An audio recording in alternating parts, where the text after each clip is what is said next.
Welcome to the Model Rail Replacement Podcast, helping you get to your onward journey.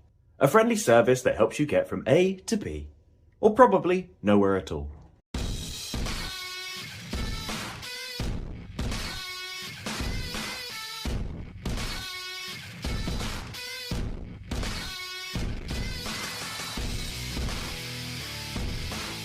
Hello and welcome to the Model Rail Replacement Podcast. I'm your host, James, and with me is co-host and producer. Sam, good morning, everyone. James, how the devil are you? I'm not too bad. No, I'd lie. I'm knackered. I've been gardening and out on my bike and I'm exhausted now. But apart from that, I'm fine. How are you? Yeah, I'm all right. I was on standby last night. Got a phone call at 11:45. By the time I got home, I then had to go up to Thatcham early this morning, so I'm also tired. Oh, dear, oh dear. Hatcham. That's a place to be. It's one of those weird middle of nowhere, but still on the main line kind of places. It is. It's a very odd. It's just sort of hangs to it's the old A4, I think, along that sort of route. But yeah, it's a bit of a it's a bit of an odd one. Cool. So, have you been doing any modelling, or have you still been neglecting it? Because your contract really does rely on you having the correct answer here. uh, yes, I have been doing hobby. I have been Hobby. doing hobby. See, I'm choosing. So I've been doing a lot of weathering, a little bit of mine, a little bit of other people's.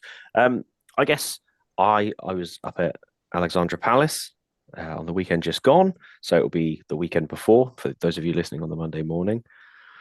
Tell you what, those big shows, they're exhausting, aren't they? They are quite the day out. But, yes, yes, they can be quite exhausting, quite tiring. Yeah, it Which was is it. usually why I don't take the little person with me anymore because he finds them way too tiring. So Yeah, I can understand that. I mean, don't get me wrong, it was a fantastic show, and I spoke to plenty of people who really said some lovely things about us, and I just had a good chat with a lot of people. A big massive shout out to TMC in general, because there are a lot of people at TMC who were very welcoming, and I had some lovely chats, especially with Tom and Chris. So thank you so much, guys. You did make me feel very welcome. And I did get to a little bit of a behind the scenes on the new Wessex project, which we'll talk a little bit about in our news. I got scanned, James. The new Fred Durst model of SBJ is coming out shortly. yes, I saw that, and yes, I thought, yeah, there he is, our very own knockoff Fred Durst. Uh, I don't know how to take that. I mean, obviously, growing up as in the era where Limp Bizkit was probably at their biggest, I'm not sure whether that's a compliment or not. And I don't know if I have the soul patch to pull it off either. Depends if you like Limp Bizkit or not. I like Limp Bizkit. You see, Uh, I do, but Fred Durst had that notorious bad boy sort of routine. Is that the right term? But I mean, he's not everyone's cup of tea. he certainly isn't. Yeah, I quite like Limp Bizkit. It was really cool going to one of the big shows and just seeing all the different sort of stands that I never really get a chance to see. West Hill Wagon Works, TMC, Revolution Trains, Rapido, Cavalex. There was some fantastic stands there, and the layouts, from what I could see of them, were really good. But I couldn't get near many layouts. Like it was very difficult to get near any of them. Do Um, you I, not use your VIP pass to go to the front? I did not use my VIP pass, Yeah, nor did I. whole Nor point did I. is, excuse me, do you know who I I am? was going to say I didn't drop the "you know who I am" Yes, oh, line. I did use sorry, my sir. I did use my gorilla arms though to film a little bit of the Farquhar branch, because most of the people in front of me were much shorter than I were. So I just held my phone up and recorded it, and I was actually able to see it better via just rewatching the video I just took. Um, I've had occasional layouts where it's it's easier to film it and watch it back later. That's what it looked like. it was but fantastic show. There were some absolute bargains in some respects, and there was some where it was a little bit like, oh, that's a sale price.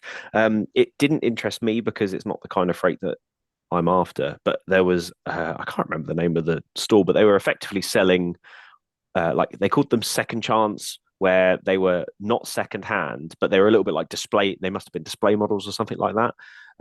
But they were a Cavalex, the merry-go-round hoppers, and they were selling them at 3 for £60, which I thought was insane. Oh, yes. What, Like that's 3 packs or free in a pack? 3 wagons for £60, Okay. which is that's good, right?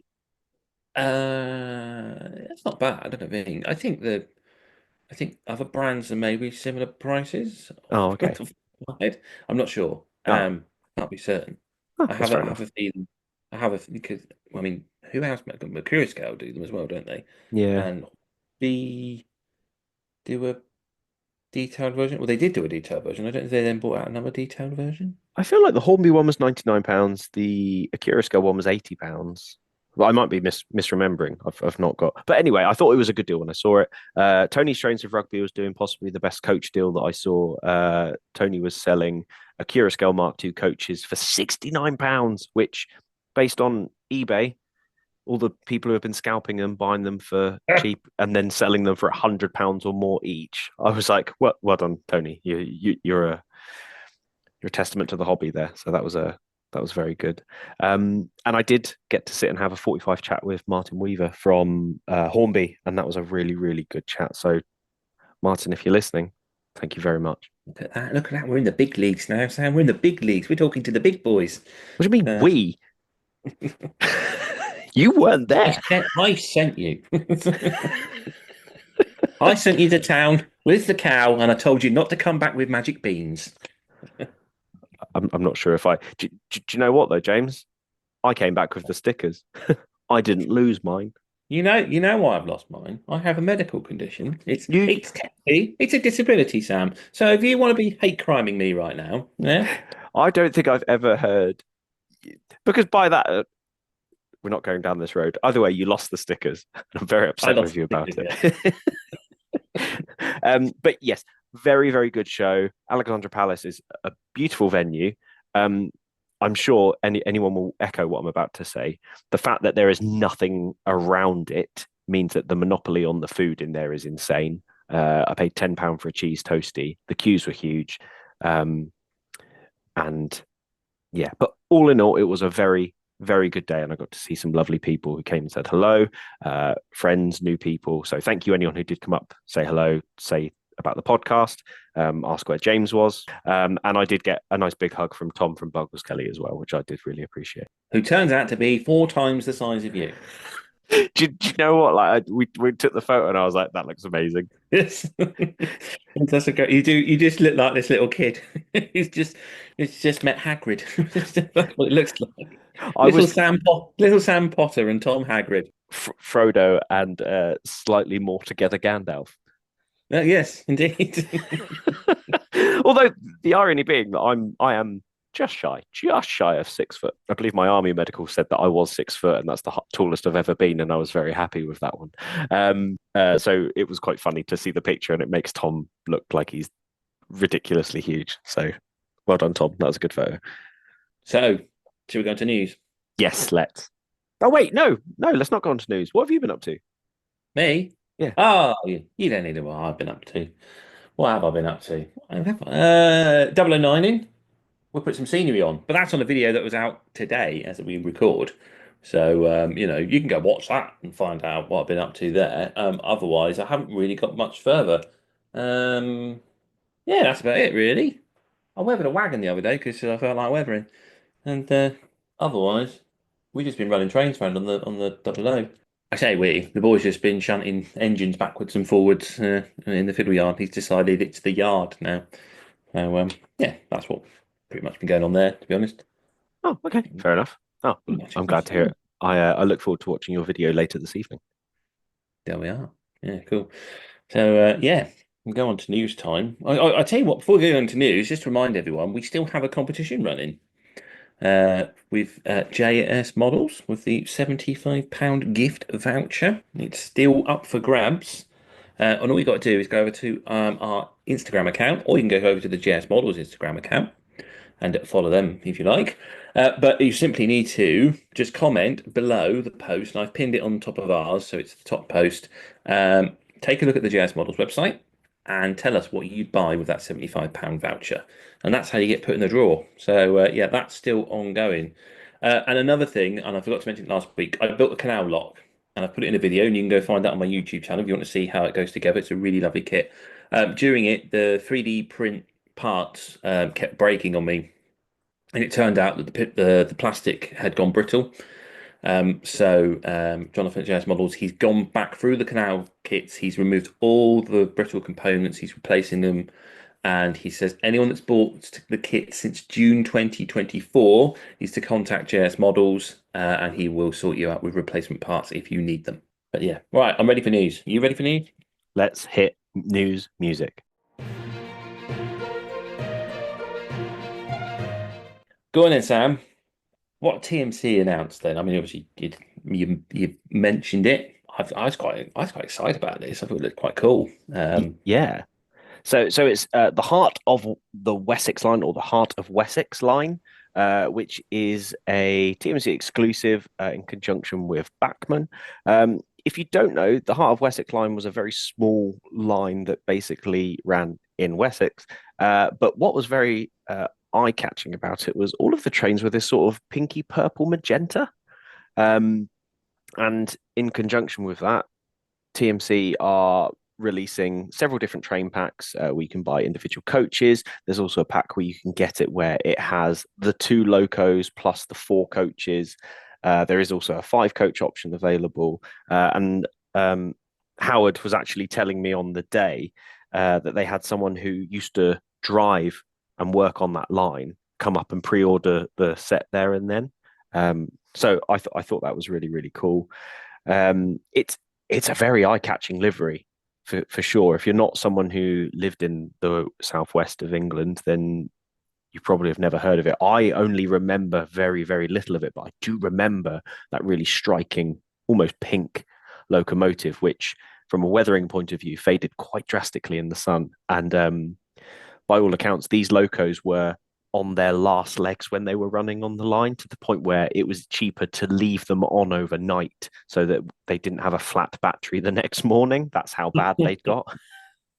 So Howard at TMC talked me through all about the locos, and it's just really interesting seeing that this is a very big passion project for them, and seeing how enthusiastic the whole team were about this project. And they all had pink t-shirts for the release of it, but it was so cold in Ali Pali that they all had to wear an extra t-shirt and a hoodie and stuff like that. I mean, I was in shorts and t-shirt the whole day, so I didn't understand what the fuss was about. But it was really nice, and it's so interesting for me as someone who doesn't go to the bigger shows to hear about these passion projects in person. Was really, really fun. Yeah, that's cool. Yeah, no, I really like look at it. I'm sure it ran in sort of round. Did it do like Bristol to Portsmouth runs? Was it on that sort of service where it goes through like Trowbridge and all the lovely sort of scenic area around Bath and that, and you got that sort of bright pink train going for that sort of idyllic Mendip Hills. Am I right in thinking it ran around there? Yeah, so the Heart of Wessex Rail Partnership ran the trains between Bristol and Weymouth. And it used to even do sort of Glastonbury Festival specials, and the trains, even in the livery, managed to go as far north as Inverness and Carlisle, whilst they were being used for route learning. But in terms of the actual service with the coaches, it was a Bristol to Weymouth feature. But it was I remember seeing it, so I must have seen it at one point. But it's a very striking livery, and I think it looks very cool. Yeah, So it travelled all the way up north. So even the northern modelers can show an interest in this project. Then that's quite cool. Cool. That's just through TMC on their website. I take it. Yes, so that is a TMC exclusive, and as I say, you can get just the loco, just the coaches, or you can get a big pack that contains all of the gubbins in it as well. Now the pack contains 4 coaches, but there is a 5th coach that it also used to run with, but the majority of the time it ran with just the 4 coaches. That's cool. That's cool. Yeah, wicked. I like the sound of that, and look forward to seeing it on layouts. Right then, what else was announced? Because Ali Pali had a few announcements this weekend. I believe Bachmann, they were not hanging around with what they got on to offer. There was the LMS Toad brake fan. Did you see that one? Did you see any engineering examples when you're out there over there? I did. I did see the engineering samples, and it does look very, very, very nice. And it does seem very odd that after we had the Toad Gate the week before, that suddenly the LMS Toad suddenly gets mentioned again, and I was like, oh no, now it's showing me up. But I remember that conversation as well because I remember afterwards went, damn it, I'm sure LMS had a Toad as well. And it's curious because Hornby not long ago they also produced this brake fan. Because they had it as an older tooling. There's the one with the flashing light on the back, which was always quite a fun one to run around, and then they upgraded it to a more detailed one. So it'd be interesting to see what differences Bachmann are going to incorporate onto this brake van in comparison to what Hornby have previously produced. So look forward to that one. I think the other one, which was a lot more exciting, and it's one of those things that you instantly go, oh, I could model that, even though I have absolutely no room, no space, anywhere to do it. But the Isle of Wight coaches, that was a bit of a yes, yeah, it I was mean, because that's such a it is one of those small micro runs that you're just like, really, is that something that they want to do, which is obviously the case. yeah, it was yeah, quite interesting. And I was like, yeah, always I see the appeal of modeling the Isle of Wight and why people would want to do it in those, um, what's the O2s and the Terrier locomotives just sort of sent to the line. You got those coaches, and I've seen a few sort of layouts at exhibitions, and they're always quite interesting and attractive. So yeah, seeing those coaches being announced was I'd say I felt tempted, but we'll see on that one. I've got enough projects. I don't need to start another project. You need to finish your SDJR.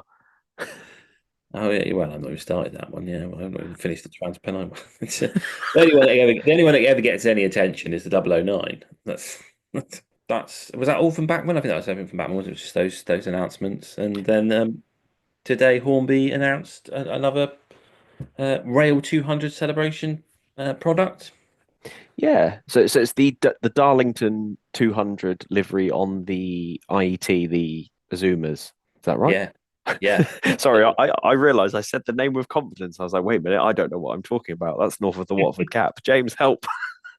Yes, it is. It's a Darlington branded IET coming in. I think it's going to make up a 9 car, so it's a five coach pack with the power units, so to speak, or driving cabs, and then the 3 interior coaches, and then there's further pack of 4 coaches to go with this. It's a limited edition run. I'm not sure how many they're going to be making, but yeah, it's. I was so close because someone asked us what we thought it might be, and I said it was going to be HST.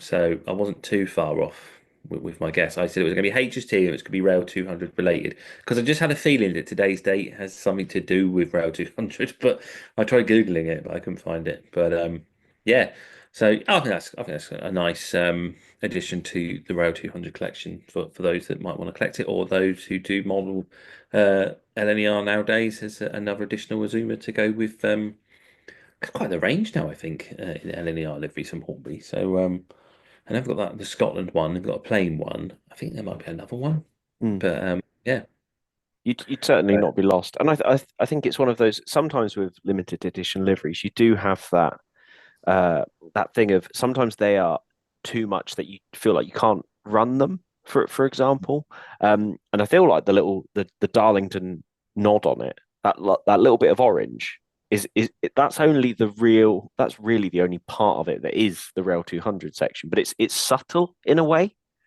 yeah, It's not like it's the very 200 very logo. similar to that Scotland celebrating Scotland livery that they previously done, Mm, and the Pride one as well. I think the Pride livery was also it's just on the front. We say the lead driving car. mm. Because I think the Pride one looks quite nice. Yeah. Just showing that rainbow colours going into that red and with the whites around, it makes it look a very smart livery. Someone told me that's always referred to as trainbow. Trainbow, yeah, they do call them trainbows. Yeah, Yeah, I know Southwestern also did a Pride one, which I saw fly past at Farlington the other day, and it does look very very striking. But yeah, I mean, it's nice. I think you have to look at is this somebody going to be a collector or is this someone who wants it for their layout? Either way, I don't think it's so in your face that it's going to offend someone using it as a normal train on their layout, but also it's got something that a collector could easily put it on if they wanted to. Oh yeah, definitely. Yeah, this is suitable for both parties, isn't it? So yeah, I'm sure Hornby have more to announce in the future. I mean, next month is their TT announcements, so that'd be quite interesting to see what they've got coming in that range. I was going to say we just have to wait and see on that one. What are you going to say? I was just going to see what's exciting about the TT announcement is obviously today we have got someone who knows a little bit about TT on the show, and I can't remember if it's actually in the main conversation or whether we talked about it afterwards. In fact, now that I've said that, I'm pretty sure it was after we stopped recording, and I said how I like having seen TT at shows now, and I've seen it at a few shows since. It really is a nice scale. And we've discussed this, and I think it would be if there was more available in the stuff that I like to run, it could have tempted me. So I'm really intrigued to see what's coming out. I know the 37s look great, so I'm looking forward to see what gets announced there. Because if they do stuff that's a bit more modern or from 1980s onwards, it's that kind of thing where you go, maybe I just restart, sell everything, and just sort of build a nice little small layout using this instead. Yeah, I think it's quite interesting you say that, and it sort of goes back onto our conversation last week about the 40-year rule. Because when you look at TT, like you say, if it had a lot more 1980s models, TT has two dominant themes, which is obviously BRL and ER and 1980s, just sort of diesels. So you've got the 50, you've got the 08, you've got the HSTs, as you said, the 37 is coming, and then they all tend to be in the blue liveries. There are a few modern liveries slipping in there, but the dominant theme does tend to be 80s. So, yeah, that'll be interesting to see what Hornby announce.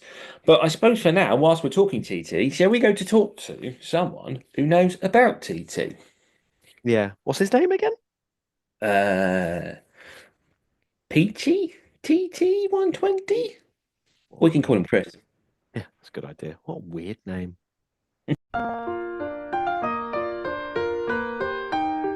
Sir, a delivery has arrived for you.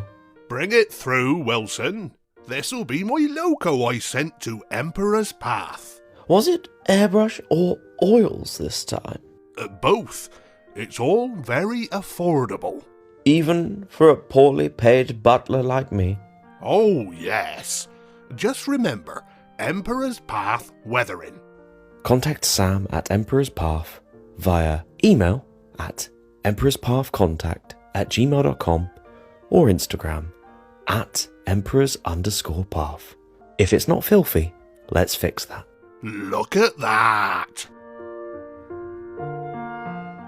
Okay, we're back, and this week our guest is Chris, or more commonly known as Peachy TT120. Hello, Chris. Welcome to the show. Hello, guys. Hello, Sam. Hello, James. Thanks for having me on. No problem. No problem. So, anyone that doesn't aware of your channel, if you want to give us a little bit of history about your modelling and how you got into it, and in particular, how you got such a descriptive name of scale. How do I get into model making? I guess the same as railway modelling, the same as pretty much many people. My father was into it, and yeah, he was our first set was a O gauge template, which was something that he'd carried around for years. And then I think I must have been about, I don't know, 3 or 4 when that appeared on the floor one Christmas morning. Great big circle. The chairs all moved out of the way because obviously such a huge scale. And we had this little kind of loco flying around, which I've still got. Every now and then people spot it on the shelf. It's a clockwork wind up, still works. It's a Chad Valley. I'm pretty sure it's a trying job. Trying on Meccano, I can't remember. But that's kind of where it started. And then, my dad was really into true scale. Wasn't a big fan of Double O. Understood it, understood why. Thought it was in the 70s. He thought it was outdated and a bit prehistoric and should have been put out of its misery. I shall later on. I'll give you a bit of I'll tell you my dad's prediction. I remember him telling me on my 10th birthday in 1978, which didn't come true, obviously. Now, I ended up going into art college and kind of left that behind. I was always into all kinds of model making. Became a professional model maker. Worked in the film industry. Worked on a lot of things that people would have seen. Done quite a few Bond movies, and I was one of the senior patterners on Harry Potter. So all the windows and doors and all that kind of stuff, that was all sculpted by me. I was part of the team that did the roof, the magical ceiling, and I was part of the team. There's two of us who did Gringotts Bank, because most of the stuff that's Gringotts Bank is only the front door is full size. Everything else is a 1/6 scale model. So it's big model making, quick model making, that kind of stuff for years and years and years. And I never really apart from maybe radio controlled boats, where I was a UK champion for fast electrics, and that all got a bit stressful. I never really got back into model making until more recently. And I guess maybe it was around lockdown. Lockdown changed my career path. By that point, I was predominantly project managing creative installations into things like the Tower of London and the Science Museum and galleries like that, and very much sort of on the end of a mouse, not actually on the bench anymore. And the railway modelling thing was just something, as a lot of people with lockdown kind of got back into, and then we came out of lockdown, and my son said, "Are we ever going to build a layout, Dad?" And I had a whole load of my collection of 00 stuff and a whole bunch of his stuff that I bought that was in 00, like the Pendolino. And then all of a sudden that program came on that Hornby did, and the HM 7000 was the thing that really, not the scale, HM 7000 got me back into railway modelling, because it attracted the attention of my then 15-year-old son. And I thought, okay, no, I had done DCC work in 00 locos, and I thought I could do this, but would it be just easier just to buy a scale that has everything fitted in? And then when they mentioned that TT120 was a true scale, as close, they're all compromised, aren't they? But a more true scale, I thought, actually, well, now this is something that reminded me of what my dad used to say about scale, and I thought, you know what, let's investigate it, and I thoroughly enjoyed it. And I think the scope for TT120, without having to make your own track, without having to space your own sleepers, just really attracted me. And then my son wanted to do a YouTube channel, which he did for about. He was involved with about the first 2 or 3. He still helps me every now and then, but of course now he's 18, he's got his first car, he's got girlfriends, and plays the guitar, and he's beautiful and 6 foot, and so he's not. I'm sure he'll come back to railway modelling at some point in the future. They all come back.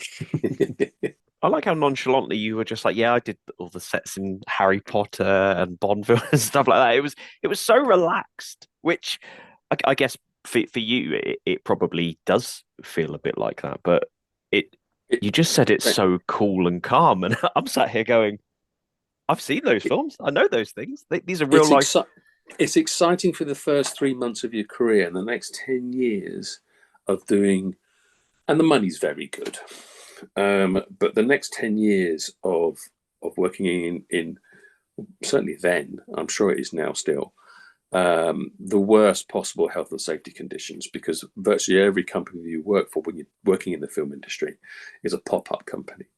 So they're never around long enough to face any consequences. So the health and safety conditions are dreadful. But if you are a keen model maker who really likes, let's face it, a lot of us model make because we like to make it exactly how we want it.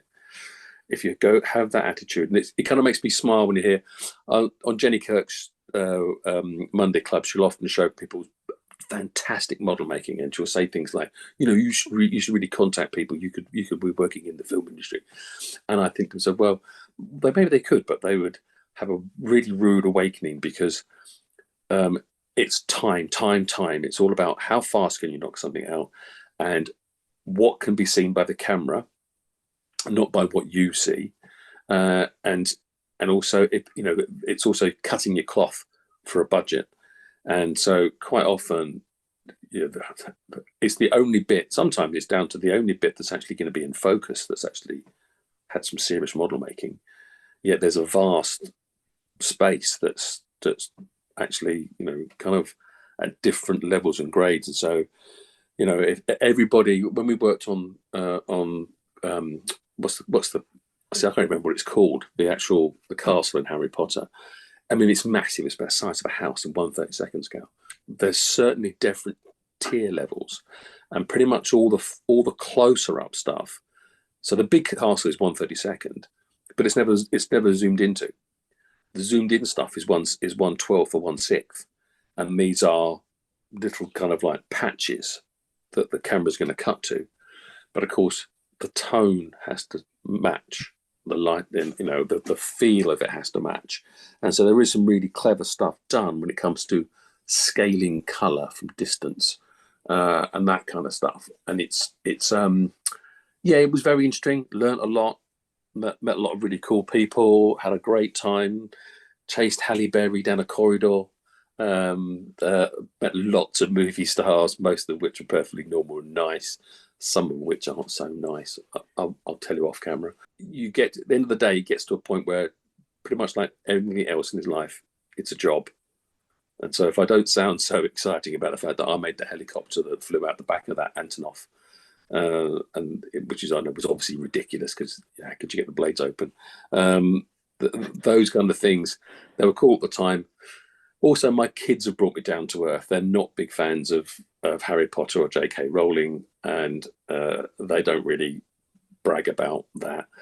They're more impressed by the fact that I did a load of effects and stuff on things like Shaun of the Dead. So the first death in Shaun of the Dead is that woman who's in their back garden and they're throwing records at her, and she falls back and lands on the base pole of a whirligig dryer. And it goes through her chest, and then when she comes off of it, all the guts go back in. Well, that's me with a board with a duplicate T-shirt and a load of chicken bits and fake blood, and there's that kind of stuff my kids are proud of. It's not some of the beautiful models I've been involved in making in things like I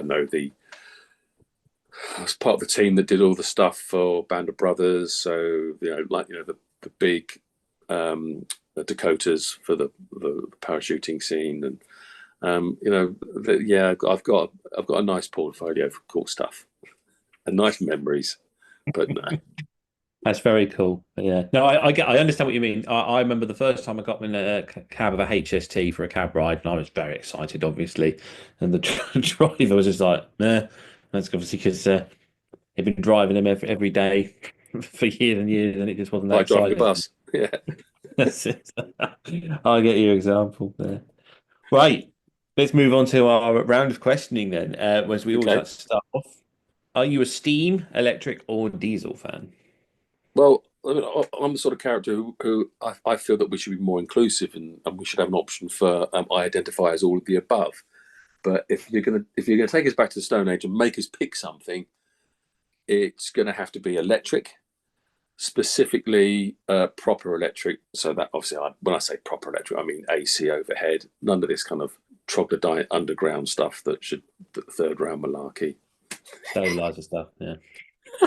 I don't like how this stabilizer quote and this third rail malarkey has in 2 weeks been completely. I'm shocked. I mean, I'm happy for electrics, but stabilizers. Of course, that comes from the fact that that's what I grew up in. I'd listened to that podcast, the one you did with Steve, the railway modeler. The model railroad, whatever guy. I'm getting people's channels mixed up, aren't I? But he was saying, this is where you grow up, and I grew up in North London and amongst the Lee Valley lines, and I was about 100 yards from the level crossing between Enfield Town and Bushell Park, which is a little kind of branch line of the Lee Valley lines, and it was always really interesting. There was loads of stuff because at that time they hadn't. It's all built. So much of it now has been built on. It's got flats and things. All the land was sold off. There's a Tesco's over where the goods yard was and that kind of stuff.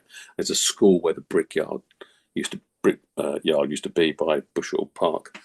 And but as a kid growing up there, it was things like the 302s, 305s, 306s running through, and then later on the 315 and 317s. If anyone knows their EMUs, obviously now they've got the really cool things like the 710s are go through there, so then they look beautiful. And I hope someone brings out something like that.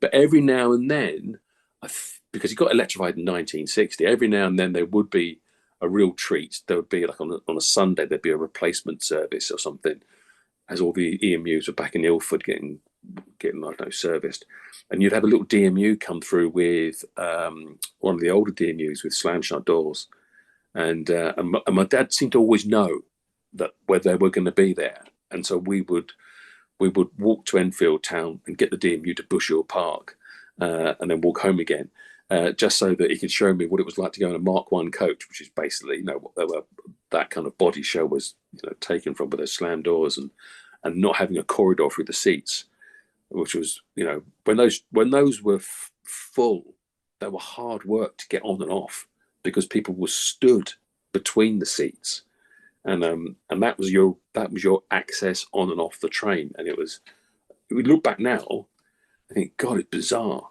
and my kids would panic and would probably stay there all the way to Liverpool Street. But yeah, that was those early EMUs, or those 70s and 80s EMUs. They're the things that I enjoyed. I would get, it was like 10p or 20p for a return to Liverpool Street, and with my mates we would go down to Liverpool Street and we would go to the end of the platform and we would have books of EMU numbers, and we'll be going through all this, and I wish I'd kept them, because then they would tell me exactly what the stuff I was looking at. But yeah, that was kind of that was something that one or two of me and my geeky mates could go and do for pennies. We would ride down to Liverpool Street, and I couldn't imagine letting a 10-year-old do that now, but that's what we did. The world's changed, hasn't it? It's out and about eventually, but yeah, that's cool. Yeah, that's another one for electric. I think electric's doing quite well this season. So yeah, no, I thought you might have said steam, but yeah, no. But I love steam. I mean, I love steam, and I love diesels. There's nothing better than on my way to work, if I pull over at Goathland and, on a lucky day, or particularly right now when it's off season, when we got them when they're doing maintenance, and a 37 might come out of Gromont, and then the Black 5 goes back in. Oh man, it's out of this world, which is why I said I love all of it. But but those electric EMUs were the thing of my memories, and of course my family were all from Yorkshire, and so we would, go into town on a little EMU, then we would, of course, the eastern region was my thing as well, because we'd go down to Liverpool Street, then get round to King's Cross, and then we'd go to York, and yeah, all of that was my memories. Of course, we had a few kind of clashes with my dad, because all my dad wanted to build was Great Western. That's all we had. That's all we ever had. So the first Flying Scotsman I had was in TT120. Yeah, anyway, no, it makes sense to do Great Western. It's just the obvious and natural choice. Yeah. No, it doesn't. Oh, we'll leave that there. So, your YouTube username is Peachy TT120. Does that mean it's your favourite scale, or are you going to surprise us with something out of the blue? Come on, then. Favourite scale. Obviously, 120 is the scale I use. Yeah. Yep. But it's got to be P4. P4 or scale 4, or 4 mil, whatever you want to call it. So prototypical 4 mil. It's what my dad modelled. All his Great Western. There was always packs of, I think, were they called Keyline or K's kits? And there was these little white metal kits of 040 Great Western shunters, all with prototypical spacing, and he'd make his own track. And that was it. It was always P4. He used to call it proper 4 mil, but I think people now call it either. Do they call it? I think they called it scale 4 or P4. Where you've got the 76 mil bodies on a 76 mil wide track, and that was my dad's big thing, and he would scratch build all his, kit build all his locos, and he had a mate who was very good at making track, and we would go to shows in North London and take these little shunting yards and dockyards and that kind of stuff. So that was my kind of that was what I was doing as a kid, and I suppose for me, 120 is the happy kind of, it's a happy balance. It's a commercially available, reasonably sized, almost true scale. Yeah, no, that makes sense. I think that's the appeal of it, isn't it? And I think that was one of the ideas behind it, was because obviously there was a bit of outrage when it was first announced, that it wasn't going to be 3mm to the foot like traditional TT. It was going to be to this more truer scale. I never got that. I never understood that bit, the outrage for it. If you were going to bring something else out, older models. Well, the thing is that people have been going. All right, so look, I love O gauge, but I get my O gauge fix at my club, right? Because it seems to be something that our club, the Scarborough District Road Modelers, they go to lots of shows. We've got our own shows on, and the O gauge is a really good scale for the older retired guys to actually model make on, because it's bigger. It's got, the club's got the space for a good size O gauge layout, and it's something that people can save up and buy one loco but still be involved, rather than. So I get my O gauge fix and I've got a Daypole Great Western pannier tank. Don't tell anybody, and with a 21 pin HM7000 decoder in it. Now, so that's the O gauge side of things. I'm not 00 phobic, right? I recognise, as most people with half a brain do, that 00 is the heart, it's the lifeblood of the railway modelling scene in the UK, whether you like it or not. And it's something that, if we changed overnight, like swapping over to the right hand side of the road, if we just dumped 00, so many people would be out of work. So many businesses would fold, because it's so ingrained now. But it's something that sometimes confuses me that it's still around, or the idea of having a mixed scale and gauge. And so the fact that the 3mm stuff wasn't the thing they picked up on didn't surprise me at all. If you think of all the things that have changed in our hobby and how some seismic changes over the years, one of the most basic compromises is that 00 176 to 180. Is it 184, 180, whatever it is? Yeah, it's like that. That one is a compromise we've all kind of, I don't know if we've been forced to accept it, but it's the one that we'll all go along with it, don't we? And it's, but like I said, I'm not 00 basher. It's I think it's still possibly the best entry into model railway. With what Hornby do with the railroad and what they do with their starter sets, it's those things are robust. They're tough and they're simple, and kids or people without any real knowledge or haven't developed their skills yet can really enjoy and actually engage, and then they can decide. All right, I want something. Maybe they'll go to a show. I want something more than this. I want to do this. I want to practice. I'm interested in all the various little sectors of the hobby, or all of them, and they can then go off their own way and pick a different scale if they want. If they really like, if you've got tight space and you want a load of and you want loads of stuff happening, then you have got options like 009, which is fantastic, or British N gauge. Me personally, I struggle with British N gauge, even though I've had some, and that's purely because of having massive hands and poor eyesight. It's as simple as that. It's not because I don't like it. And I don't know. I think TT120 is it's another good entry into the hobby. I'm not so convinced it's a good entry into the hobby for brand new people, but but it seems to be attracting a lot of brand new people into the hobby. I think it's very good for people returning who've had some experience with some of the little things that you need to be more mindful of when you're using a very complicated mechanism. What's that range of Thomas stuff? So you've got to get Thomas in. The wooden wheels with a wooden Brio. Is it Brio? Oh, yeah, It is Brio. railway stuff. Yeah, this isn't Brio. Yet you get some people who come in and kind of come into the shop and you think, why don't you go and buy a Brio if you're going to chuck it down the street like that? Yeah, I think it's an attractive scale, isn't it, for people returning? It's definitely it's there was a lot of naysayers when it first came along, and it's definitely, I think, surprised a lot of people with how well it's picked up and sort of expanding and growing. And it really is.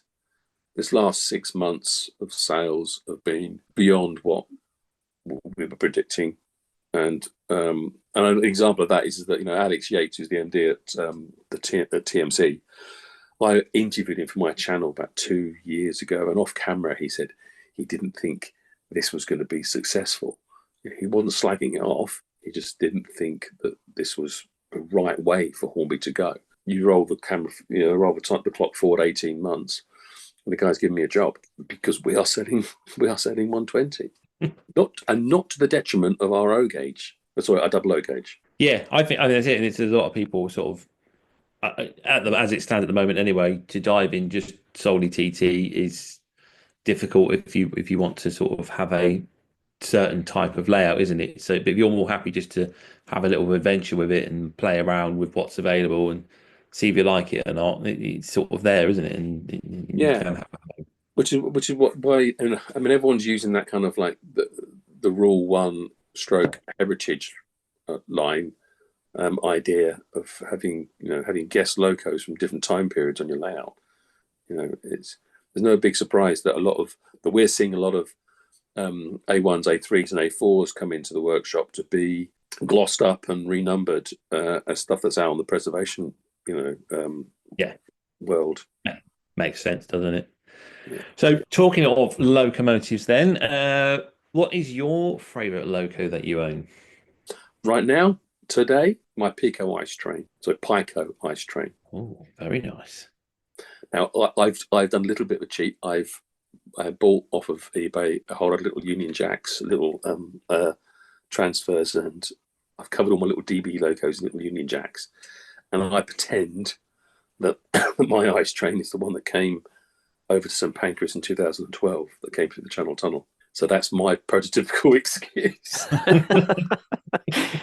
It's such an iconic. I think it's the first time we've had someone who isn't well known for having a Continental or outside of the UK and have a Continental loco as their favourite loco, and it is an iconic loco from the continent as well. It's a beautiful model. It's imported by Gagemaster. As I said, it's from Pico. It is possible to shoehorn an 8-pin HM7000 decoder into it. I have done that. I've done it for a few people now. It's one of those ones that you haven't got to worry about the connection because the whole thing clips together. You can buy all the extra carriages you want to make it a full eight car train. I think actually in some places in Europe it runs as a 16, so they flip the noses off. They put 2 8s together. I don't know if even in TT120 anyone's going to have a big enough layout for that, but they certainly won't get up to speed. But it's a beautiful. It runs so well. It's one of those locos that has a power car. The motor and all the gubbins are in what they call the bistro or the restaurant car in the middle. But your front driver car, which is the first class one, that's the one with the contacts. But then everything's linked together, which again then makes it a very easy loco to or train to put lighting in as well, because there's contacts running, there's wires running through the entire length of the train, and it's just beautiful. Do you like the look of an ice train? I can. And it's something that I really think the 120 Lean will start going towards the more modern era stuff. People are crying out for it. It's okay to have a Osman and Mallard, but come on, give me an Azumo, give me anything. Well, that's it. You've got the 66s, haven't you? I know there's the castle set that you could model on the HST, but I think like you say, an IET is definitely needed I mean, they're pretty much seen on every line nowadays. So that's your favorite one you own, and I think that's a lovely choice there. I do like an ice train. Not a nice train, an ice train. Is there a favorite loco that you don't own? And obviously, it doesn't have to be one that's in production. It could be one that's coming in production, or one you'd like to see in production. Thank you for saying that, because obviously, being a bit of a 120 nut and there's not a massive range, I've got one of everything. Yeah, completed the Yes. collection already. But it's almost like there's two. One would be a Deltic, obviously, right? And I'm just going to keep on with to Richard and I guess the gang at the Curious Scale to say, come on, get on with it. Just as long as I don't bother with the baby blue thing that was made for the North American market, because I'm dry heaving every time I see it. You're a good company. Don't worry. I'm with Sam on that one. But hang on. Well, it was nice talking to you, Chris. Yeah, let me rephrase this. I had an aunt and uncle who moved to America from Yorkshire back in the 70s, and so and I took my cousins with them, obviously, and they're into model railroads, and they really got into American HO, and so I would be sent locos for Christmas presents from them, invariably second-hand ones, but I've got sent this one, which is probably about the nearest thing that looked, I can't remember what it's called, but it looked like a Deltic. It was, a cocoa, big snub nose, had a big round light at the front, which had a light bulb in, which I thought was fantastic. And so my dad, and I loved it, but my dad thought it would be a good idea to spray it baby blue, put some pinstripes on it, and call it a Deltic. And I think about the only time me and my dad fell out. But my favourite loco that hasn't come out yet, no doubt will eventually come out if 120 survives. I don't know if it's going to be imminent because we've already got a whole bunch of big steamers, but it would be a 9F. The 9F is a fantastic beast of a loco. Obviously, I get to see one, I get to hear one. My desk shakes when one comes up the hill to backhoe. It really, when it thumps up that incline, the whole hill shakes. It's fantastic. And the reason why I really want to see it in 120 is because I think the model will look as fantastic as the 9F looks in O gauge. And I think the O gauge 9Fs look fantastic. And I think the 120 O gauge will look fantastic. And I think it also may be the loco that the double O community will just have to sort of accept is better, because it's the one loco where you can see down on top of the wheels. It's the one big loco that you can see down on top of the wheels, having that famous boiler gap between the top of the chassis and the so there's no kind of mud guards covering the tops of the wheels. And so when I look at a double O version, and we have some beautiful ones in the shop, and we have them beautifully renumbered and weathered, but I can't see, and this is my problem, not yours, but I can't see beyond how skinny the wheel axle looks, and it's the one thing that I think that and how odd the valve gear looks when they've had to try to sort of make that valve gear work and look correct when it's got to be, I don't know, another millimeter wide. It's none of this matters when it's running along and going through some beautiful scenery, so that's why people are still going to carry on buying the 00 version. But I do think the 120 version will look outstanding. Do you know what? Yeah, I know you're saying that. I've got a 9F right next to me on the layout, and every criticism you keep mentioning, I keep looking at mine and going, "Oh yeah, I see that now." That's so yeah, I think you're right. Yes, yeah, the TT120 9F, obviously with the correct spacing for the wheels, is going to have that more true look, isn't it? And yeah, I think a 9F would be quite an exciting one to see come out in the scale. And I think a BR standard is really needed. Yeah. Yeah. I mean, if they can make a 7F Somerset and Dorset one to go with the 9F, then we can be in business. Yeah, definitely. I think there's, I'm not going to come on or go on my channel or come on your podcast and say what I think Hornby should have done There's plenty of people out there doing that already, saying what Hornby have got wrong and all that silly stuff without any real consideration of business. But I do think that a large tank, a tenderless large tank, whether that's a 462 or a 460 or 264 or whatever, that would be a really good fit for this scale, because they were seen pulling 3 Mark 1s or a parcel van on the end of a rake of vent wagons. They were a real proper mixed goods and a mix, what do you call it? What's the word? The phrase? Mixed traffic. And they could quite happily operate in pull up at a small station that can only take 3 Mark 1s.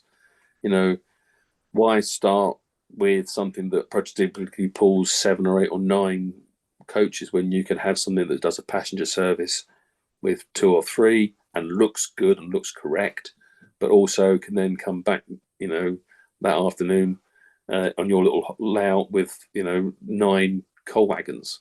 That's all I would need, to be honest with you. If they started with that, that's all I would have probably bought. I probably wouldn't have bothered. I would have to buy a flying saucer because I didn't have one as a kid, but I probably wouldn't have bothered with the big Pacifics, and I probably wouldn't bother with the little shunters.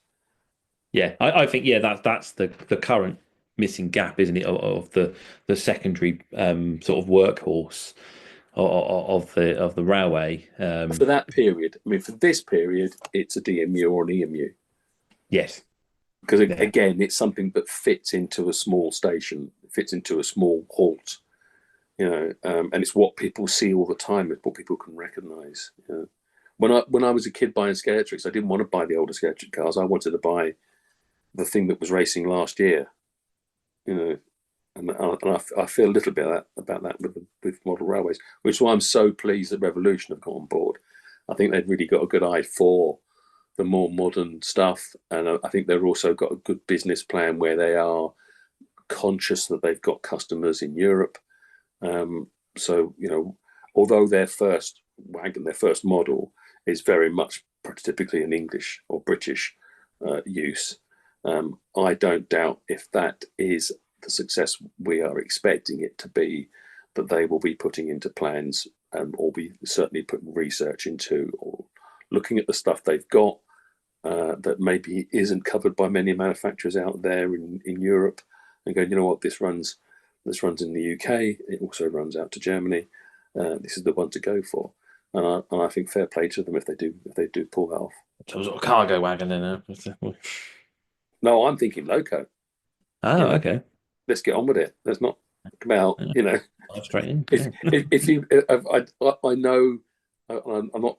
I don't know if I can actually give out numbers, so I won't, because I know that Howard and Alex from the TMC will probably be listening to this at some point. But I certainly know that we have a large amount of customers, and we are not the biggest retailer. We are one of the bigger retailers, but we do have a huge amount of people that have come into TT120. There is a market. It's as simple as that. It hasn't fallen to the wayside. It's not going to fall to the wayside. Hornby have got a lot of really big plans, and lots of other companies are now really taking it seriously. I think it's very exciting, isn't it, to see what comes? But I suppose it's all a case of wait and see, which haven't got long now, because I think the Hornby announcements in April, aren't they? That's right. So, cool. Right, we'll move on to the next question then. What is your favourite project you've undertaken so far? Because obviously with TT120, there's a lot of scratch building that has to be involved. So is it anything on there, or is it something else? Can it be from the past? Of course it can. Right. Okay. So it was Enfield Town, and this was a layout that it's the first layout that I was properly allowed to be involved in. I would have been about 11 or 12. Unfortunately, my father died when I was 13, so we didn't get to complete it. And Enfield Town, which is where I grew up in North London, he wanted to make this. He called it a history mirror layout, and you basically had.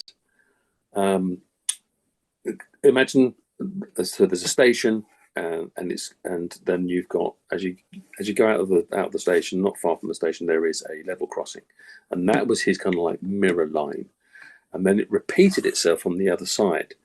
It was all done in P4, we got all of the track laid down, and one side was set in. I think it was set in around about. It was been the mid to late 40s, so early BR, when there was still a lot of stuff happening in Enfield Town. So you had, and we could see the footprints of this still back in the 70s. You had these yards. There was a turntable. There was an operating signal box. There was a there were raised sidings that they were for carriage storage. It's not really an engine shed; it was more of a maintenance shed. And the building at the front was really quite something. The actual building, because it was a fantastic house that was Benjamin Disraeli's dad's house, and also then it became a school. And John Keats was educated there. I think it may have been Christopher Wren who designed it. The brick face. The brick face is now at South Kensington Museum. It's a beautiful building, and so that's what my dad was really into modelling. And then the flip side, it was basically a 1970s version of it with a whole bunch of the stuff that was still there but disused, and some of it removed, with 1970s EMUs on it. And it was I really wish I'd hung on to all the research, because I cannot find half the stuff that I remember seeing. And there's a bit of me that if the right locos come out, that at some point in my future I'd like to revisit it in 120, but maybe as a 3-pointed, like a Mercedes badge, a 3-pointed layout, and have a 40s, the station in the 40s, then this decrepit state that had these EMUs in that only were using 2 lines, but they still using the signal box, but the engine shed had gone, the house had gone and been replaced with a more modern building. And then have something today, which is the same track layout as it was in the 70s, but there's a Tesco supermarket. There's where the carriage lines were, which were a great place to chill out when I was a kid and train spot from, and now modern flats and all that kind of stuff. So there's a bit of me that there's a pin in that one for the future. I like that. Yeah, it's like a passage through time and through the 3 layouts. Is that sort of that? Yeah, and maybe having something a bit clever in the middle, so that actually his was a long board with no physical difference other than when you got to the crossing, there was no barrier, there was no kind of different thing. But I'm thinking that maybe in the middle of it would be almost like an operational stand where you stood, you had to climb underneath it, and have some sort of kind of weird trompe l'oeil, trick of the eye tunnel that you went through or something. I don't know. I don't know if I'll ever get round to it, but there's a bit of me that thinks I should do it out of respect to my father. But I probably won't do it in P4. I have to make all the track myself. That's one guarantee. Who's got time for that sort of track building these days, eh? Exactly. That's cool. No, it's lovely. I like that answer. Thank you very much. That's your favourite project you've undertaken so far. What is your next hobby purchase? Is there something you're eyeing up, or something you're hoping is going to be coming along soon?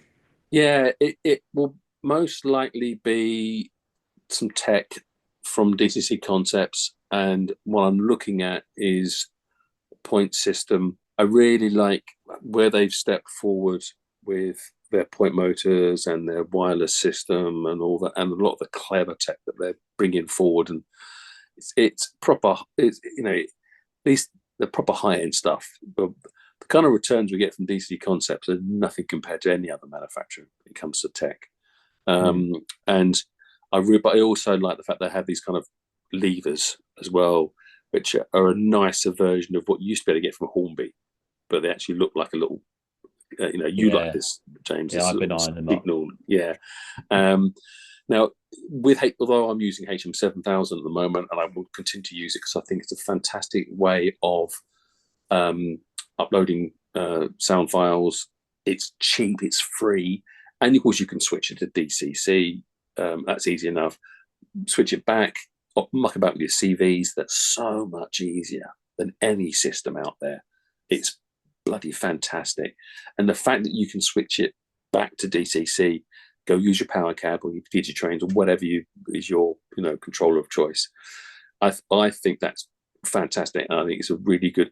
When people come into the shop and they said, we want to get into DCC, I said, well, you won't go too far wrong with HM7000.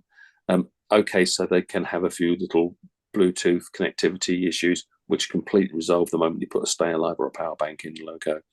And then when you want to upgrade to a bigger, more expensive, or invest in a bigger, more expensive system, you just flick it on your iPad or your phone to DCC, and off you go. And I don't know. I would hope that Hornby will develop it and get more things from it. I mean, at the moment, you can control points with the HM6010 units, and you can control. It's infinite. I think it's 9,999 of these controllers you can put on, and each one will control 4 points. So no one's ever going to use the capacity of the system. It's all a little bit, for me, I find it all a little bit too much on one screen, and swiping between screens to go and find the right point. That's why I'm kind of thinking I want to separate it out and have a separate system to control the points, while I enjoy the access of HM7000 to operate the locos. So that's what I'm thinking. So the answer to the question is, I'm going to buy myself some alpha points and some systems from DCC Concepts. There you go. Lovely. No, that sounds very good. Yeah, no, I get that. I'm exactly the same. I think controlling your loco, however you want to control it, be it analog, DCC, like you say, the HM7000 on your phone, is great. But personally, obviously because of my background, I'd much rather have a control panel in front of me for route setting and signaling the trains that way than trying to do it screen. So I'm totally on board with that there. I'm awesome.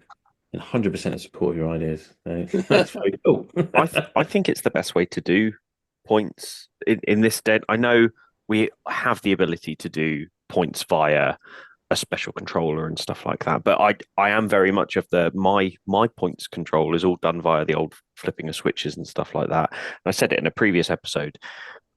My layout can be controlled by me solo, just going round and round and flipping points and things in the fiddle yard. But having that analog point of view does give you the option that you can then start adding in additional people to come and play trains. So you can have someone who is the signalman, quote unquote, and then you've also got someone, and because I've got an up and a down line, if you've got two controllers, you can have one person doing the up, one person doing the down. They're telling the other person, okay, I need this fiddle yard line open and stuff like that. And I think the analog points and the control of it is definitely a really impressive way to do your layout nowadays, even with all the massive technology and the automation you can do.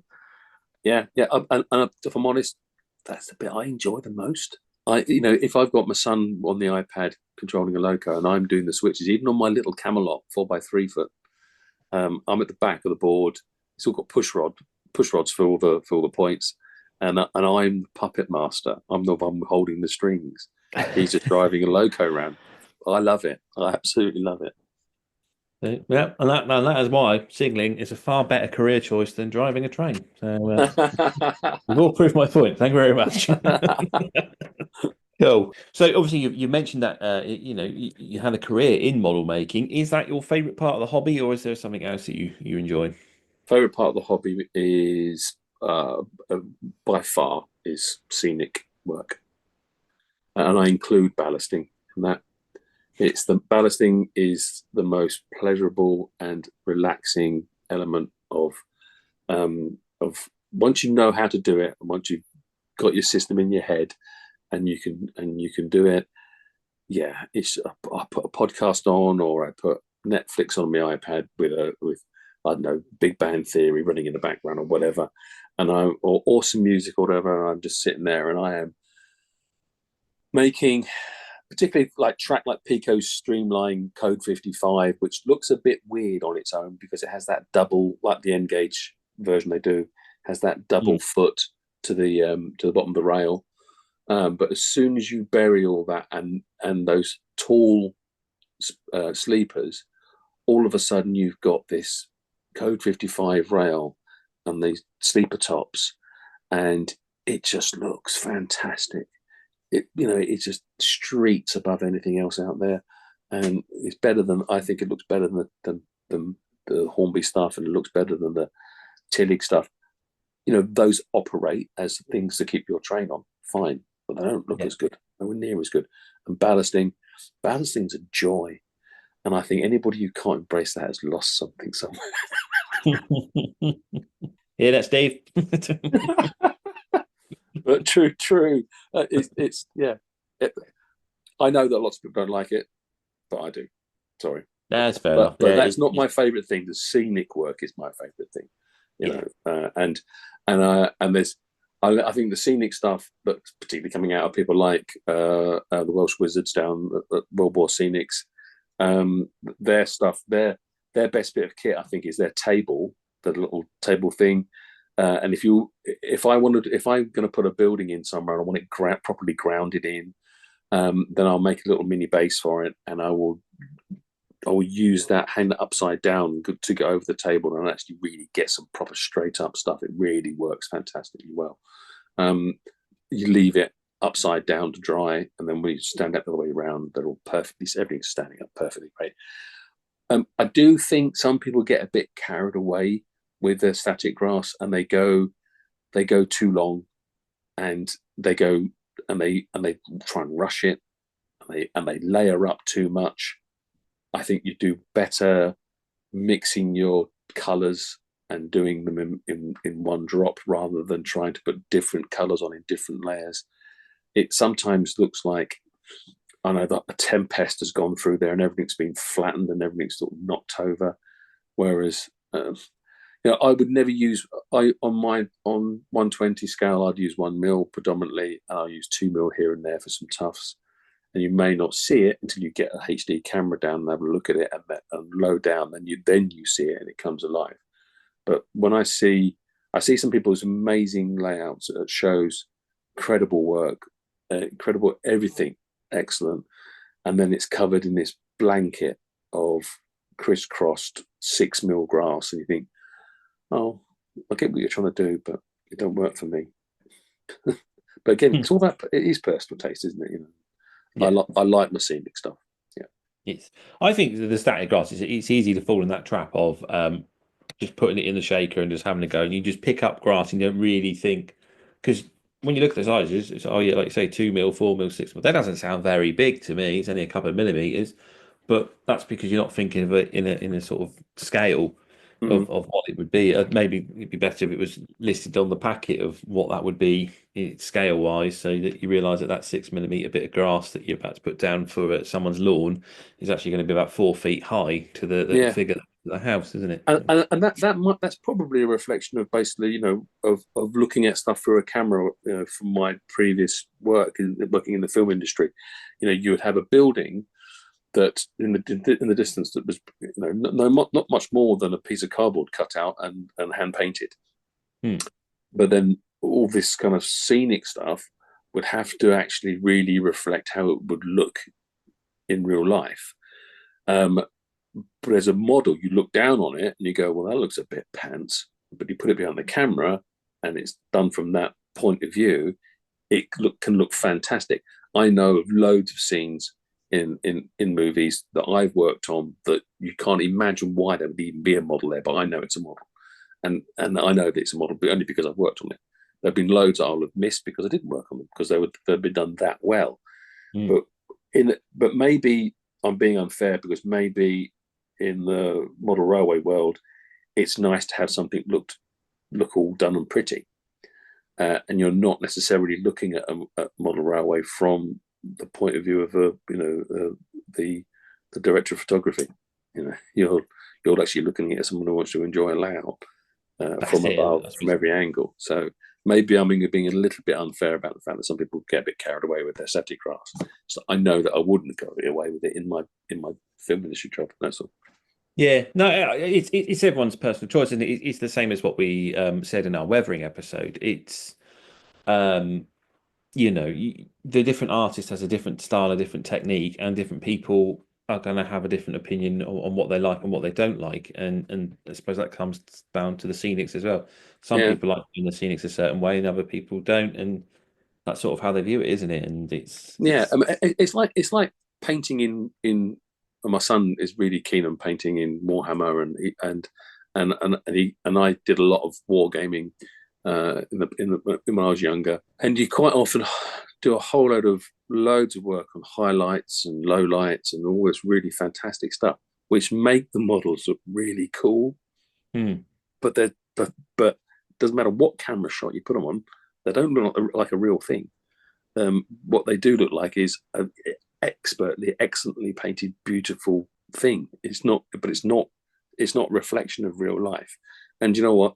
Maybe we don't have to worry too much about reflecting real life. Maybe we should just get on with enjoying, having fun with our detailing, having fun with our weathering. That's it. And you can always come back to it if you're not happy with it, can't you? So it's all the joy of the hobby. So yeah, no, that's cool. No, I like that though. The scenics is definitely one of the more enjoyable parts of the hobby, in my opinion. I never get there because I always start a new project. But focus, day. young man. There's too many new ideas. This question is a bit loaded, really, because I think we already know that you are to be creating a new layout, as you've previously announced on your YouTube channel with your upcoming North Yorkshire Moors and museum-based layout that you've got planned. So, what is the one thing that you reckon you're going to definitely need on it? Roll in, roll out storage. It's I think for operating on your own at home, having I've always been so jealous of when you go to see a layout that has roll in, roll out storage. So you're not unboxing all the time. You're not putting stuff away all the time. You can pick a train, bring it out to your layout. Now, invariably, I mean, I like a scenic layout. I like something that's sweeping through wonderful landscape, such as Mouldy Raspberry. I mean, his stuff is inspiring. The only thing he can improve that by is getting the scale gauge right. but having that ability to come out of a big yard and then roll something straight back in that yard and park it up, like you have in a big fiddle yard at the back of something like Let's Make Tracks, and that's what I want to try to shoehorn into my new layout. It's going to have a couple of big helixes either end, and it's going to have I in my YouTube channel, I've presented this on a plan. And what's so cool about YouTube is a whole bunch of people comment on it. You get a whole bunch of people saying, "It's great, Chris. Excellent, crack on with it. We're looking forward to this." Every now and then you get someone who says, "You should do it this way, not that way," and you politely say, "Well, thank you for commenting. That's okay." But every now and then someone will say something. "Have you considered this?" And I hadn't, and I'm going to. And a guy came on and commented and said, "Have you thought about doing reverse loops down there?" And I thought, am I going to fit reverse loops down there? So I immediately fired up the PC and got AnyRail up. And I'm now going to put, so the locos come, they've got a single track at the top. They come out of Gotham, they go through the single track, they go in the entrance, which is basically a road bridge, but it will be a fake tunnel. Go into the spiral down on the helixes. And then if they're programmed to, if the points are set that way, they will go into a return loop and then go back up the helix and then go back.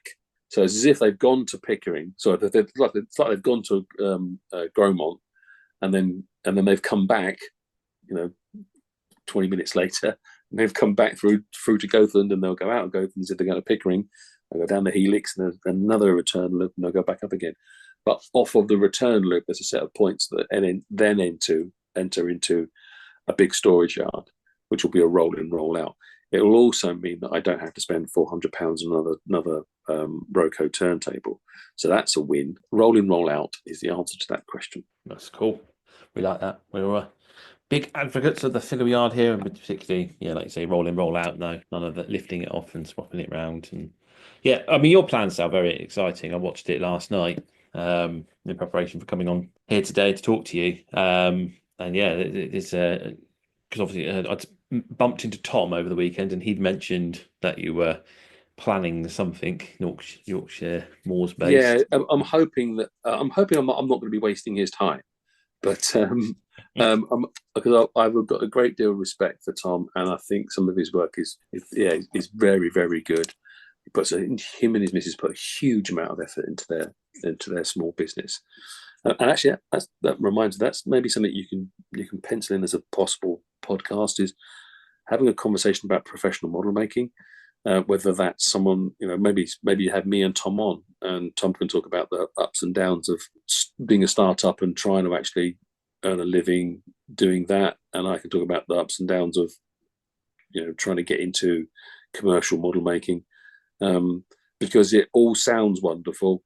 Some of it is, some of it isn't, and it might be of interest to people, might open their eyes. But yeah, I'm hoping to get Tom involved in that. Obviously, I met him at the TMC did a YouTubers challenge, and we had Laurie and the Mechanical Mates, and Tom were one team, and then there was me and Craig from Iron Horse and Jenny from the Monday Club with the other team, and Tom did win, and he actually won because Laurie listened, which you'd be surprised by, because if you ever met Laurie, you know that he seems to do most of the talking. Yes, I have met Laurie, but he actually listened to the guy from the North York Moors Railway history guy, who told us about a whole bunch of stuff, and so they incorporated what the historian wanted, and of course then we found out that it was the historian who was going to be judging it, and although obviously our model was better than Tom's,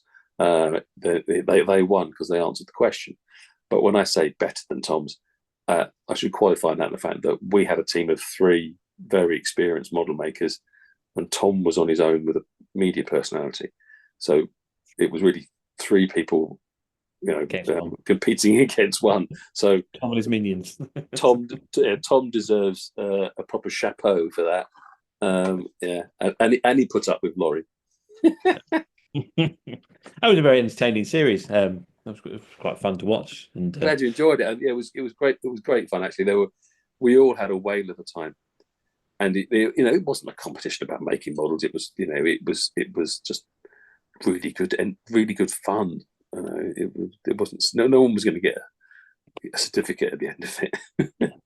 Do you know, that kind of thing is what I imagined the Model Railway Challenge on Channel 5 to be before they actually pulled it out on the telly. I thought it was going to be something like that, and I would, sort of people showcasing the skills rather than the sort of, here's a giant board, build a big layout on it, off you go. Yeah. Yeah. No comment. Let's move on. Indeed, we shall move on. Right then, so we are on the question asking you, what is the one hobby item you'd encourage everyone to buy? Well, I was going to have. I've got 2 answers. One is the proper answer. The other one was a little bit of tongue in cheek. I was going to have a crack at James for having a little snappy knife. To go stick it in your kitchen drawer. Go buy yourself a decent craft knife and go buy yourself a Swan Morton scalpel. Right, now let's move forward.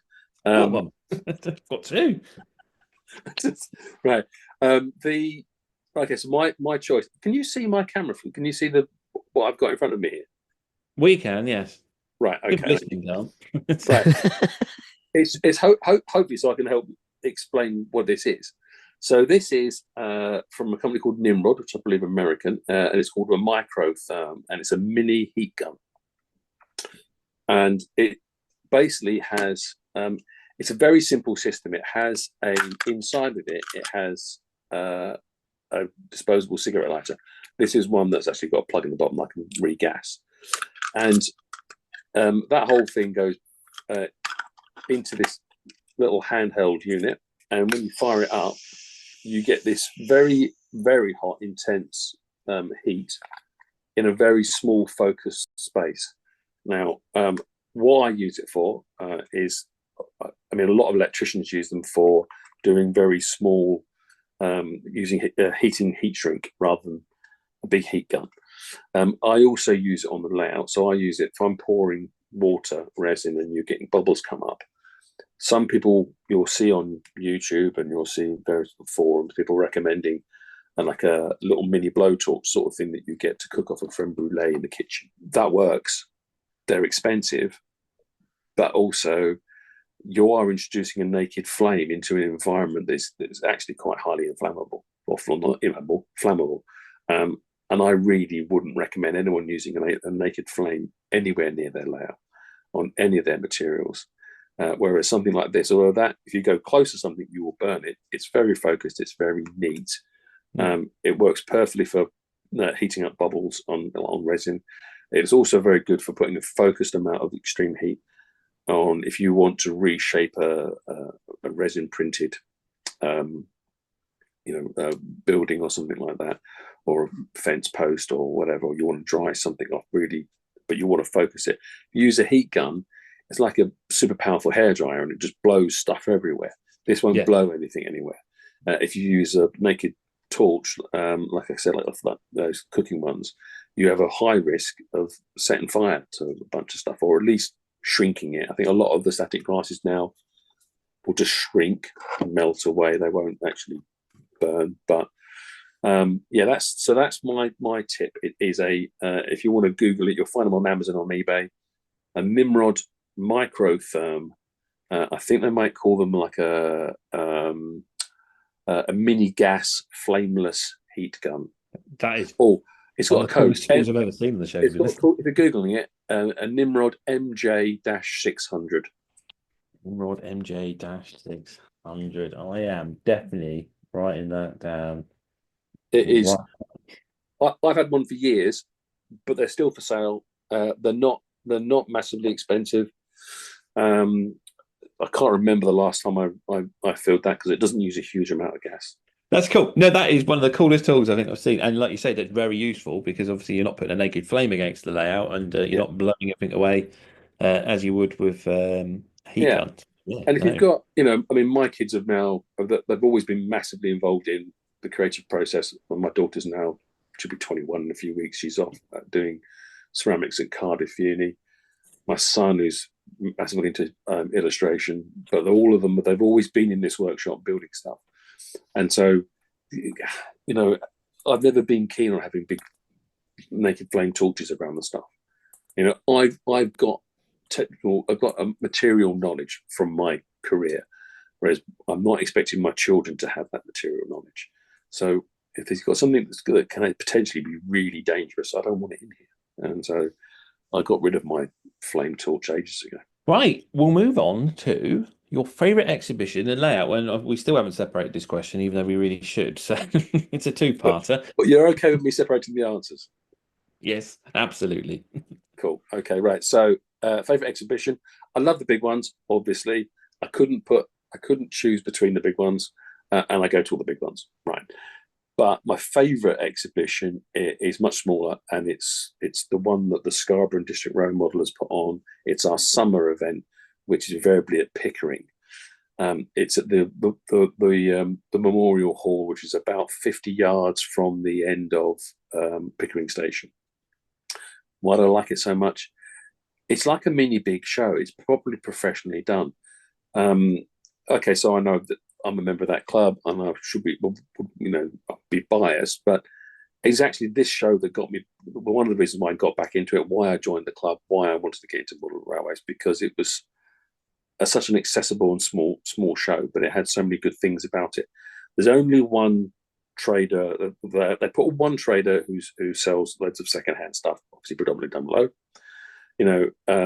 They have one lad who's a local lad who sells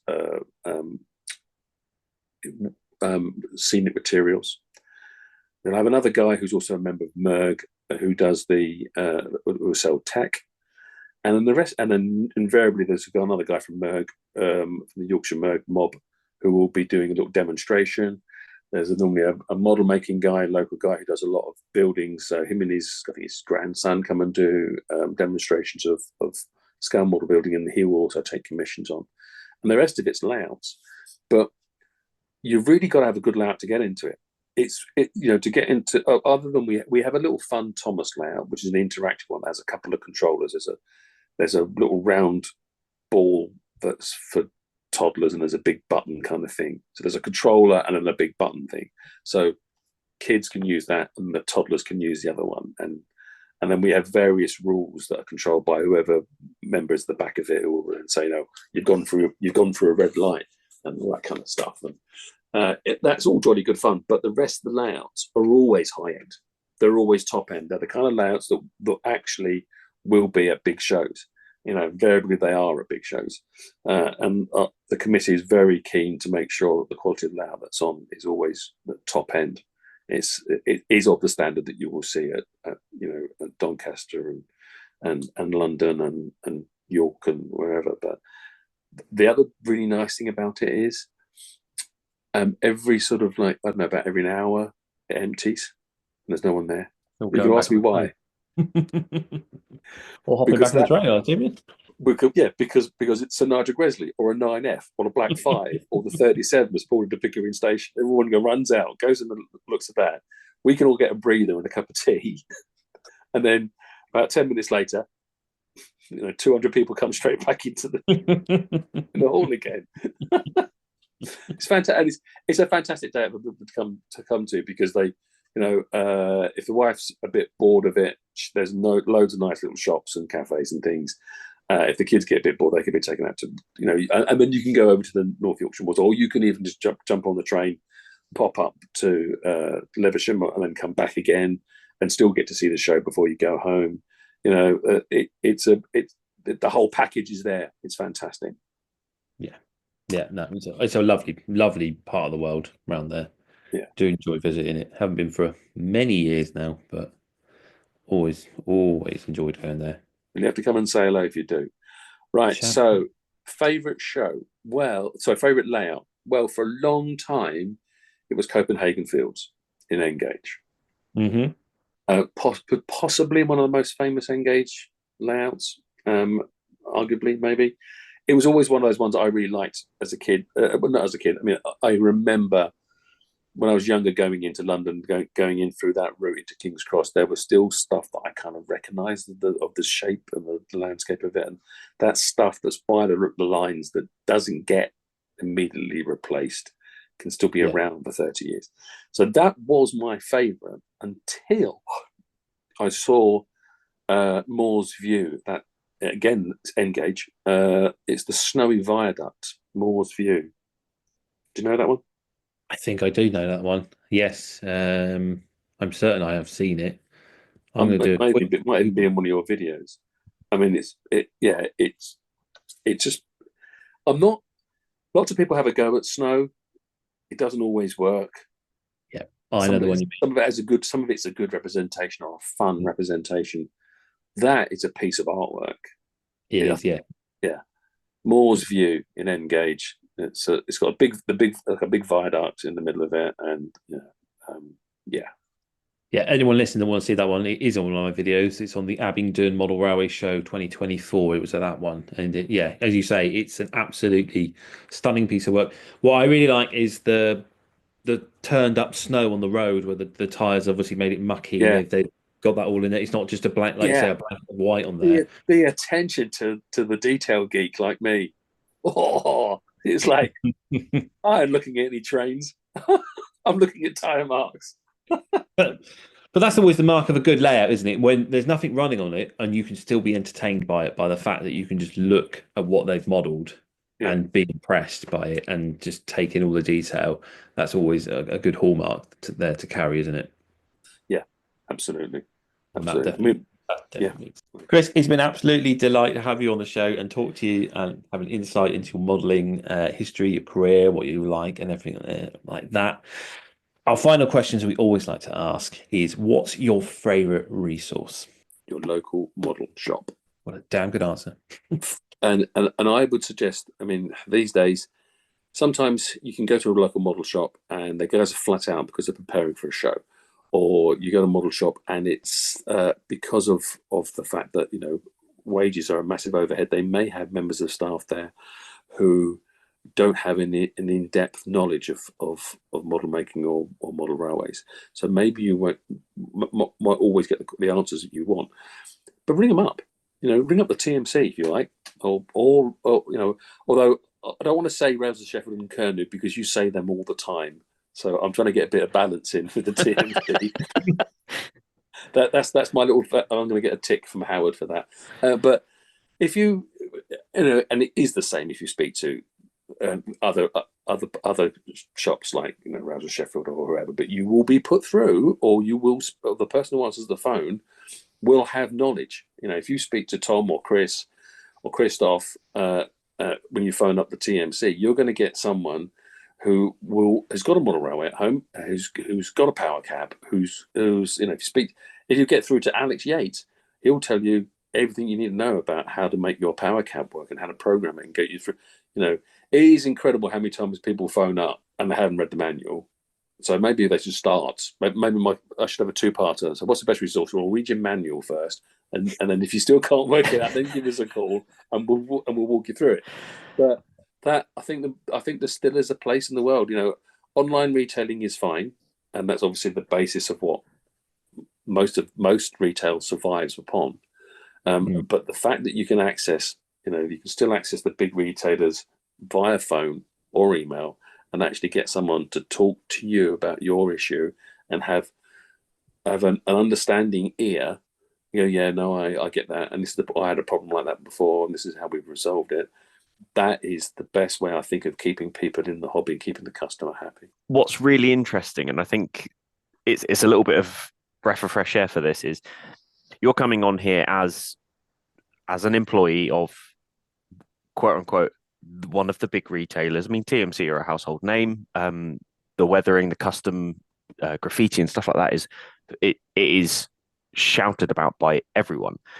It's really interesting that you're coming on as and saying about model shops and stuff, and you're talking as if you're not this giant model shop, and it's quite nice to hear. I mean, we spoke about how we've talked about how TMC have contacted and said about like the payment schemes, and I've always said how it's a really good thing. But it's really nice because what people forget is that they are real people working at places like TMC as well. Like 100%. Like they are still, just because they're one of the bigger shops, and at the end of the day, let's be really honest, Rails and TMC tend to be the big name that is out there right now. Yeah. I'll be really honest. I've had more interactions with TMC staff who are contacting me outside of a working point of view, who have been there helping me, giving me advice and stuff like that. And they're not getting paid to do it because they're doing it via Instagram. But you know what? Yeah. Like it's you are from a bigger shop, but you are still a model shop as well. At the same time, you still have people who work there, people who are it's their job and still doing fantastic work. People see the big brand names, and even with Hornby, who are possibly the biggest brand name, but something that always makes me feel good about this kind of industry is that everybody involved in it, well, not everybody, but there's a huge amount of people that are involved in it, are passionate about the hobby. They are hobbyists. There's no surprise that like Richard from Accurascale with his new junction web layout, that's his passion. You could speak to Ben Jones at Hellion. He's intercontinental, but he's massively into that. If you want to speak to Ben and Revolution Ben and Revolution Mike at Revolution Trains, they kind of what started their business was the fact that they were passionate about their Engage layouts and their Engage logos. And you have to go a long way to find somewhere that doesn't have those core people who do give a damn about it, who do really care, And something else that I was a bit surprised about now that I've been allowed behind the curtain is actually how small some of these businesses are compared to how big their brand names are. I've worked for much bigger firms that have had nowhere near the profile or acknowledgement of the public. So Hornby itself, all right, it's owned by a big company, but the guys there, they're all pulling up their sleeves and doing two jobs, and it's when you see Carl, who's the head of development, and their marketing people coming to the shows.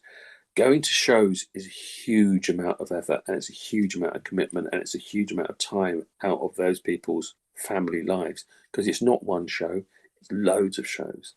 And you're right, everyone there are actually human beings, they're people, and it just happens that in this industry they really care, and they're passionate about the stuff that they're trying to sell, or build. It's a business that people are trying to make a living, but there's no billionaires in it.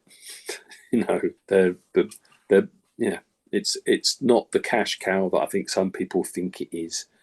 And when you hear on some channels people complaining about there's a £1.50 difference in a £22 wagon, and you think, you really go try and make one. Go and try and make 1,000 of them. Try and go commit to actually having X amount of these things made in China, and see put your money on the line to get these things manufactured, and then sold by, and then immediately slammed by someone who's never worked in the industry, or maybe never even worked in any industry. And that kind of annoys me sometimes. I'm not going to name any names, but yeah, that kind of doesn't annoy me. You just think, oh, you just have to get on with your own life and try and be as positive and as nice as possible. I think we're in a hobby as well, like you say, where 99% of the people who work in local model shops are people who are here for the hobby. Like, you don't go and open a model railway shop because you think it's going to make you millions of pounds. You do it because you like model railways, surely. Yeah.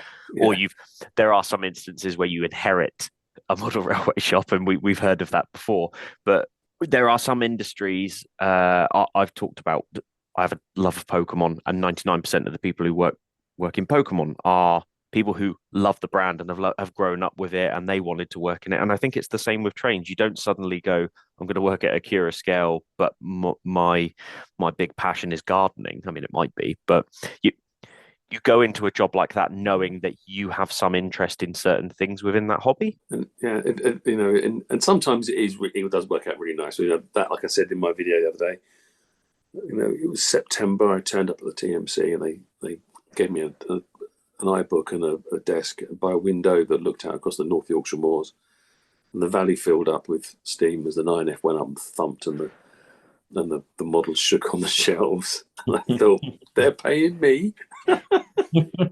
Yeah, that's the dream, isn't it? When you get the job like that, you turn up with the passion to enjoy what you're doing, and as Sam says, that's why people do it, and that's why they run their model shops. And as you say, yeah, your local model shop is a great resource, and people should go out and use them. That will tie us up for today, and it's been an absolute pleasure talking to you, Chris. Really insightful on so many things, not just TT120. So all I can say is thank you very much for coming on the show. So yeah, that was Peachy TT120. You can find him on YouTube and go and check out his videos there. We're going to take a short break, and when we come back, we'll do our social media shout-outs.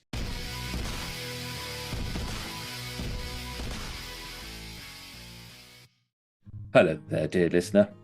We thought we'd just take a moment to talk to you about our Patreon. For the last few weeks, Sam has been putting out an advert impersonating David Attenborough, trying to entice you to give us your money. And you were right not to do it. But now we ask you from the bottom of our hearts to follow us on Patreon.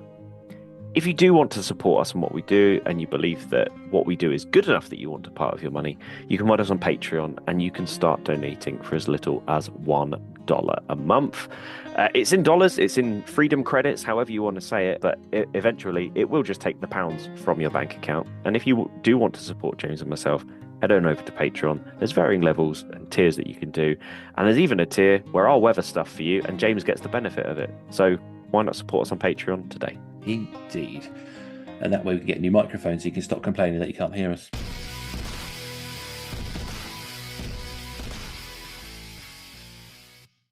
Right, we're back, and that was a delightful conversation with Chris, or better known, Peachy TT120. Do you think you might get into the scale, Sam? Do you think conversation with him has tempted you?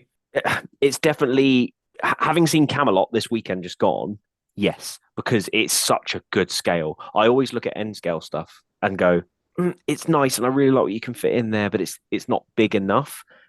And 00 gauge is my preferred, but I do, having seen what Chris managed to fit in to his Camelot layout, which by the way is in BRM and it's made the front cover. So congratulations, Chris.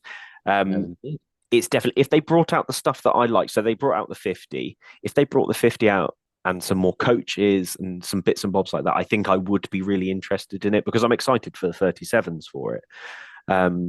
But it would be that kind of thing where if I got into it, I would have to sell all of the 00 gauge because I'm struggling. I don't have anywhere to put the 009 at the moment. So I am in this bit where if I'm going to change scales. I have to sell and flog everything, if that makes sense. I get it, but that's where the TT and the 009 would come into great balance because one could be on one side of the room or one could be on the other. But yeah, I was talking to Chris, and what was in my original for sale pile has slowly come out of the for sale pile. And I've got a project in mind. It's going to be a small one, so nothing too deep to dive into, that I'm going to have a go at. So yeah, like you say, it's a great scale, and I'm going to give it another try. So there we are. Right, shall we do the social media shout outs or the exhibition calendar? What one do you want to do first this week? Let's do social media shout outs. I'm going to go with one that is not a YouTube. Well, they do YouTube actually. So it is technically YouTube, but I'm going more for Instagram. This is one of the most inspirational layouts for me in my hobby, my era, and my region. And it should come as no surprise to anyone who does follow him, but also if you're not, get on it.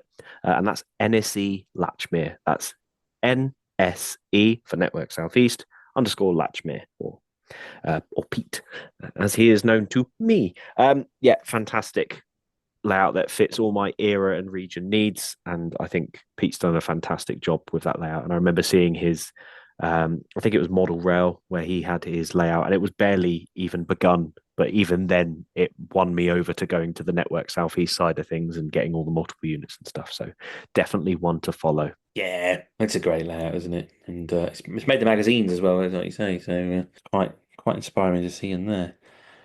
Right, mine is Nailtown, which is a YouTube channel, and it's an 00 gauge model railway. And it's not a prototypical layout or based in any one era, so it's sort of just a generic railway. It's quite big, 35 by 14 feet.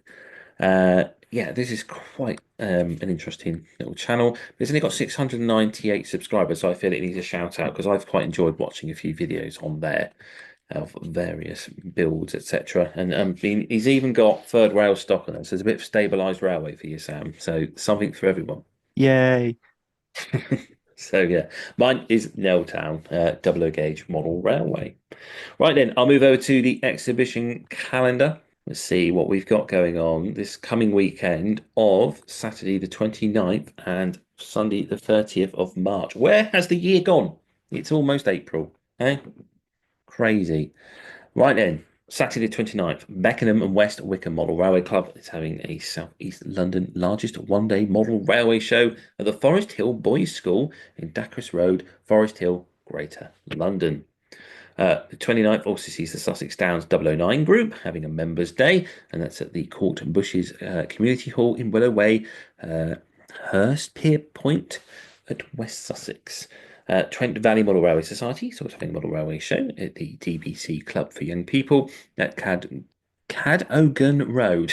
Apologies, that was a bit of a struggle to read that one. At Tamworth in Staffordshire. North Road Railway Club at the Tavistock Model Railway Exhibition at the Tavistock Methodist Church in Chapel Street, Tavistock, Devon. Also on the 29th, West Bromwich Rail Model Club is having the Club Open Day, Unit 1, Albert Street, Wednesbury, West Midlands. For the whole weekend of the 29th and the 30th, the Colton Railway Society at the Howden Model Railway Show is having the Howden School, Duet Road, Howden, East Yorkshire.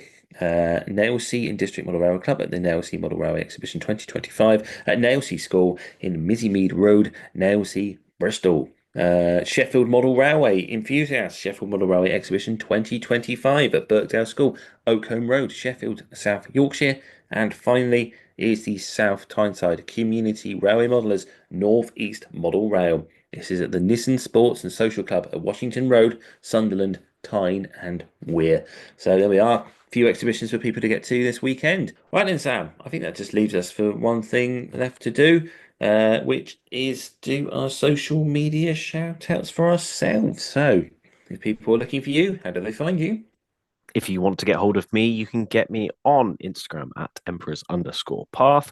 Alternatively, for sporadic YouTube videos, you can find me at Emperor's Path. James, if they want to get hold of you, how can they do it?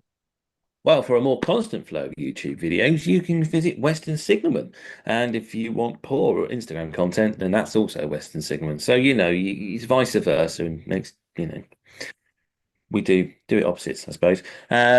But don't forget that the Model Rail Replacement podcast is also on Instagram, and that's where you can go to enter the competition to win the £75 gift voucher. Don't forget about that. So to find it, you'll have to find the Model Rail Replacement podcast.